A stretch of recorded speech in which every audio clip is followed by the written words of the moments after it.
कि दुश्मन एक बार फिर से पाकिस्तान में खेल के आबाद मैदान वीरान करना चाहते हैं, क्योंकि बर्दाश्त नहीं हो रहा दुश्मन से। पीएसएल की कामयाबियां बर्दाश्त नहीं हो रही, पाकिस्तान की जो मैदानों की रौनकें हैं क्रिकेट के मैदानों की, वो बर्दाश्त नहीं हो रही। इंडियन डिजाइन में तो फिर तो कुछ आगे हो ही नहीं सकता ना। इसका मतलब पूरी दुनिया हमारे खिलाफ है। पाकिस्तान में सुसाइड बॉम्बिंग्स होते हैं, पाकिस्तान का prime minister, president, martial law administrator सब पे हमले हुए हैं, 2 मारे गए हैं। और इसका मकसद ये है कि पाकिस्तान को आइसोलेट करो। पाकिस्तान को पार्ट 1 ग्रे लिस्ट पे है, अब पार्ट 2 ब्लैक लिस्ट पे डालो। और ऐसा वो जो इन्वेस्टर्स को पाकिस्तान से भगा।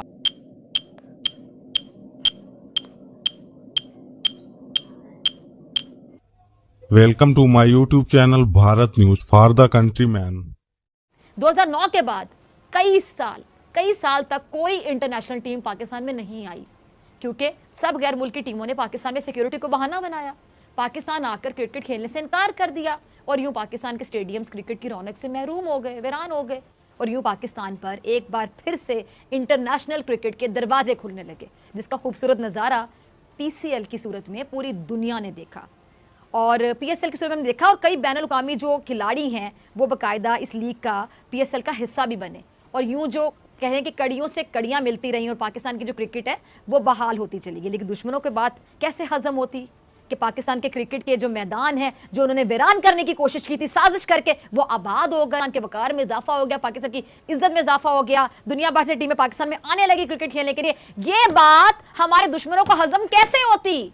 पीएसएल की कामयाबियां कैसे हजम होती? इस लीग की कामयाबियां कैसे हजम होती? अब ऐसे वक्त में जब न्यूजीलैंड की क्रिकेट टीम ने पाकिस्तान में अपना आखिरी दौरा 2003 में किया था और ठीक 18 साल बाद वो पाकिस्तान आई, और आज दोनों टीमों के दरमियान पिंडी में वनडे खेला जाना था, लेकिन ऐन मौके पर न्यूजीलैंड की टीम भाग खड़ी हुई और उसने सिक्योरिटी का बहाना बनाकर खेलने से मदद कर ली। अब ये सोचने वाली बात है कि न्यूजीलैंड के जो ऑफिशियल्स हैं उनके कानों में ऐसा क्या फूंका गया जिसका असर ये हुआ कि न्यूजीलैंड की टीम ने मुंह ही फेर लिया, यानी 11th हार पर इनकार।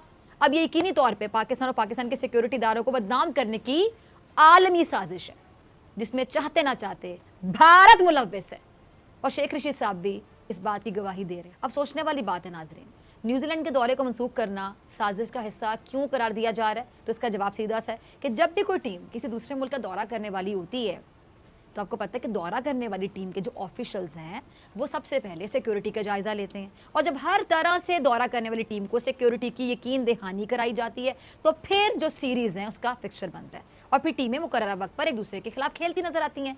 अब जाहिर सी बात है कि न्यूजीलैंड, उनकी जो क्रिकेट टीम के ऑफिशियल्स हैं, उनको भी पाकिस्तान की जानिब से पूरे तरीके से सिक्योरिटी ब्रीफिंग दी गई, यानी सब कुछ तय पा गया। न्यूजीलैंड क्रिकेट बोर्ड ने दौरे की हामी भर ली और न्यूजीलैंड की टीम पाकिस्तान आ भी गई, लेकिन ऐन मैच के मौके पर फरार हो गई। ये साजिश नहीं तो और क्या है? अब शेख रशीद साहब बता रहे हैं कि न्यूजीलैंड की टीम की सिक्योरिटी के लिए फुल प्रूफ इंतजाम किए गए थे, इसके बावजूद न्यूजीलैंड का दौरा मंसूख करना क्या समझ से बालातर नहीं है? अब साफ लग रहा है कि दुश्मन एक बार फिर से पाकिस्तान में खेल के आबाद मैदान वीरान करना चाहते हैं, क्योंकि बर्दाश्त नहीं हो रहा दुश्मन से। पीएसएल की कामयाबियां बर्दाश्त नहीं हो रही, पाकिस्तान की जो मैदानों की रौनकें हैं क्रिकेट के मैदानों की, वो बर्दाश्त नहीं हो रही, पाकिस्तान की इज्जत में वकार में जो इजाफा वो बर्दाश्त नहीं हो रहा। ये दोबारा सोची समझी साजिश की गई और ये दोबारा पाकिस्तान के जो मैदान है क्रिकेट के आबाद मैदान, उनको वीरान किया जा रहा है। ये बाकायदा बहुत बड़ी आलमी साजिश की गई। अच्छा, अब न्यूजीलैंड की जो वजीर आजम है वो क्या बहाना बना रही हैं, जरा वो भी सुन लें। आज प्राइम मिनिस्टर इमरान खान साहब और न्यूजीलैंड के वज़ीर आज़म के दरमियान राब्ता हुआ। अच्छा, प्राइम मिनिस्टर जब वज़ीर आज़म कह रहे हैं, वज़ीर आज़म खुद बता रहे हैं उनको कि जी वज़ीर आज़म से जब उन्होंने बात की, न्यूजीलैंड के वज़ीर आज़म ने, उन्हें बताया गया कि न्यूजीलैंड की टीम को फुल प्रूफ सिक्योरिटी दी गई है। अरे एक मुल्क के प्राइम मिनिस्टर आपको बता रहे हैं ना, ये कोई मसले वाली बात नहीं है, आपको गारंटी दी जा रही है, फुल प्रूफ सिक्योरिटी दी गई है। वो कहते हैं हम गारंटी देते हैं कि यहाँ सिक्योरिटी का कोई मसला नहीं है। उस पर न्यूजीलैंड की वज़ीर आज़म कहती हैं कि सिक्योरिटी खतरात का मसला नहीं है, लेकिन खिलाड़ियों की जान सबसे अहम है, लिहाजा इस वजह से न्यूजीलैंड ने यकतरफा तौर पर ये दौरा मंसूख कर दिया। आपको पता है भारतीय ये जो मीडिया है इसने खबर पहले ही दे दी थी कि जी जो न्यूजीलैंड है वो पाकिस्तान का दौरा मंसूख कर देगा। अब मुझे बता दें नाजरीन, क्या ये महज इत्तेफाक था?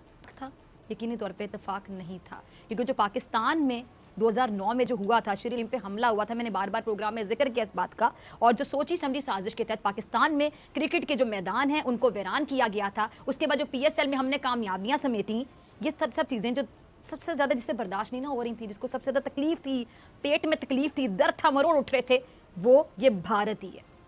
लेकिन भारत की साजिशें ये ज़्यादा देर नहीं चलेंगी। अगर ये खुशी मना रहे हैं, टेम्परेरी है, वक्ती है, और आगे इनको रोना होगा, मैं बता रही हूँ, क्योंकि अब ऐसे नहीं चलेगा। जुबैर साहब, इस वक्त नबिश्ता दीवार ये नज़र आ रहा है कि हालात को किस तरफ मोड़ने की कोशिश की जा रही है। अपनी जो नाकामियां हैं उनका मलबा हम पे थोपने की जो है वो बहुत बुरी तरह से जो है वो कोशिश की जा रही है। ऐसे में उम्मीद ये की जा रही थी कि हमारी पॉलिटिकल पार्टीज जो हैं वो यूनाइटेड फ्रंट एक जो है वो पोज करेंगी। मरियम साहिबा की जो ट्वीट आई है आज, क्या आप समझते हैं कि इसका मुनासिब मौका था, जिसमें उन्होंने कहा है जी मैं सब पासपोर्ट की इज्जत करवाऊंगा, वज़ीर आज़म को एक उन्होंने बात की है, और साथ ही नीचे एक ब्रेकिंग न्यूज़ चलाई है कि न्यूजीलैंड टीम ने दौरा पाकिस्तान ख़त्म कर दिया। Do you think this was the right time इसमें, और वज़ीर आज़म क्या कर सकते थे? आपने मिर्ज़ा इकबाल साहब से तो वो चीज़ें पूछी जो उनका मेरा ख्याल है ताल्लुक़ नहीं है कि जी इंडिया की कॉन्स्पिरेसी है या बरतानिया की है या जर्मनी की है। This is about politics. और आपने भी कह दिया कि सारा मलबा हम पर डाला जा रहा है।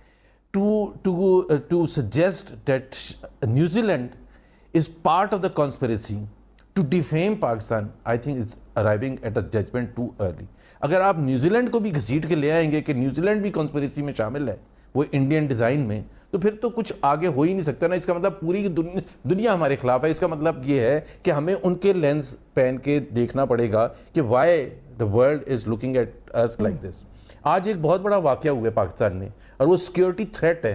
मैं उसको नहीं कह रहा, मैं न्यूजीलैंड की तो ये जो फैसला है इसको कंडेम भी किया, मैंने ट्वीट भी किया, आप निकाल के देख सकती हैं कि ये कोई तरीका नहीं होता। उसमें पाकिस्तान के लिए थोड़ा सा रूम छोड़ना था उनको, उस तरह से कि पाकिस्तान के लिए एक फेस सेविंग हो जाती। अगर वो ये कहते कि हमें सिक्योरिटी थ्रेट आया है, वी वांट टू शेयर, आज का मैच हम कैंसिल कर रहे हैं, आइंदा के मैचेस के लिए हम पाकिस्तान अथॉरिटीज़ के साथ शेयर करेंगे वो इन्फॉर्मेशन जो भी है, और फिर हम फैसला करेंगे, तो वो एक एटलीस्ट लगता कि जी आपने एक बड़ा सोच समझ के फैसला किया। लेकिन बहरहाल देखें, एक कॉन्टेक्स्ट होता है और दुनिया की नज़रों से हमें देखना चाहिए।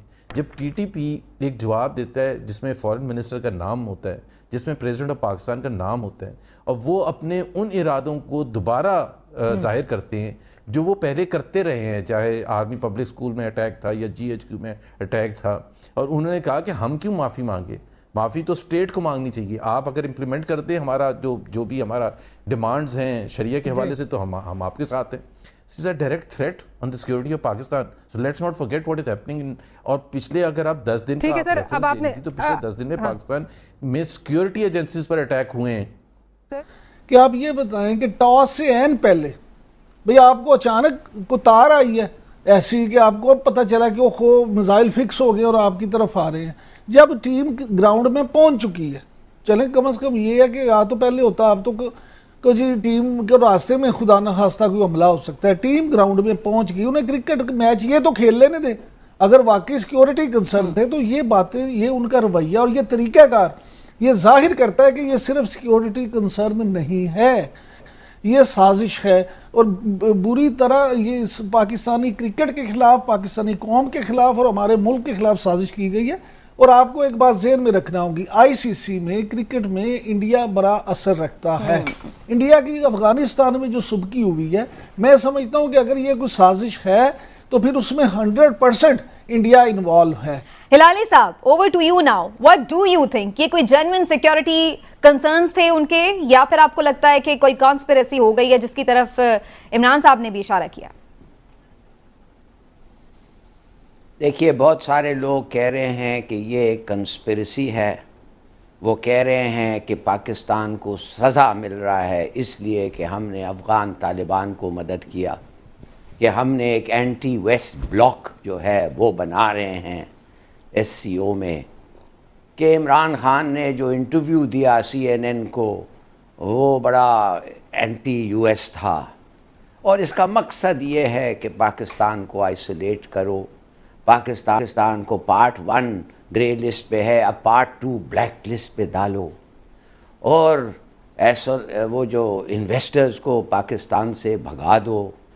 और एहसान मानी साहब ने भी ये कहा है, जो साबिक चेयरमैन थे, कि मैंने साउथ अफ्रीका और बांग्लादेश के दौरों के पहले इसी किस्म के थ्रेट्स मुझे आए थे और मैंने उनको रिपोर्ट किया था इंटरनेशनल क्रिकेट बॉडी को, और ये थ्रेट्स जो आए थे ये सब हिंदुस्तान से आए थे और वाकई आए थे। और एक और भी मैं कुछ बता दूं कि जो लोग इस ख्याल के सोच में हैं कि ये हिंदुत्व कॉन्फ्रेंस हो रहा था जिसमें आरएसएस के लोग हिंदुस्तान से अमेरिकन प्रोफेसर्स और स्कॉलर्स को थ्रेटन किया, थ्रेटन विद लाइफ। उसका रिजल्ट ये हुआ कि वो कॉन्फ्रेंस जो 9-10 सितंबर को होने वाला था वो पोस्टपोन हो गया। तो एक मिनट के लिए, एक लम्हे के लिए ना सोचें कि हिंदुस्तान और हिंदुस्तानी ये नहीं कर सकते। मगर इस वाक़ये पे मैं समझता हूं कि ये गलत होगा। मुझे नहीं पता न्यूजीलैंड के प्राइम मिनिस्टर के दिमाग में क्या था, मगर मुझे एक चीज पता है कि उसको एक थ्रेट आया। उस थ्रेट में वो कहा है कि एक सुसाइड थ्रेट इंटरसेप्टेड उसको पहुंचा by the British, communicated by the British, also told to the Pakistanis.